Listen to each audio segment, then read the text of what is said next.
It's percent poppy, you dig? For today's trade, we did 182% on a coin put. Most people think you need a lot of money to trade options. That's not the case at all. You see this number right here where it says 1.65? Well, in options, whatever number that says, you multiply by 100 and move the decimal twice to the right, and that's how much it costs you to buy that contract. $165 for every contract that I bought.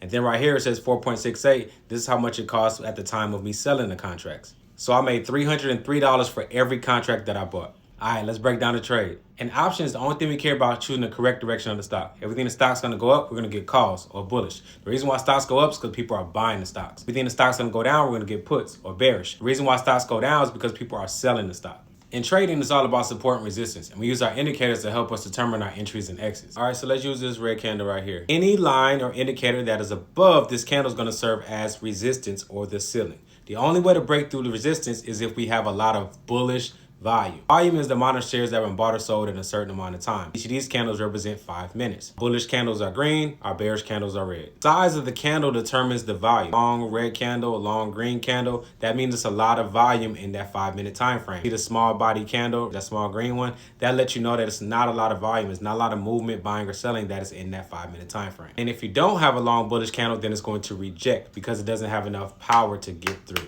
Any line or indicator that's below this candle is going to serve as support or the floor. In order to break through support, you need a long volume bearish candle. And if you don't have a big bearish candle, then it's going to bounce back up. Trading is all about space. You want to have enough space for the trend to continue, which means you don't have indicators or supports or resistance in your way. So because I got a put, that means I had room or space to get to the next support. So in a 5-minute time frame, I had space all the way from here to here, but I drew these additional supports from the higher time frame because it could also bounce there, but I'm really looking from here to here. When I typically enter into a trade, I like to do a break and hold, break through that resistance or support, hold the trend, and then I enter. So this will break the support, this one will hold it, and I initially should enter here. Like entering this red candle, this is actually the correct one. But I entered right here. As long as this candle doesn't break above this resistance, then it's going to continue to trend downward. It was a little more high risk, but I had confidence that it was going to come back down. It came back down and broke through with bearish volume. Here, because I have a support that I drew, which is a pivot on the 4-hour, I trimmed. The trim means to sell some of the majority of the contract to secure profit. Trim right here, it came through with a lot of bearish volume, approaching another support I drew from a higher time frame. I trimmed again. I have room all the way down to this pivot. You like to sell into strength.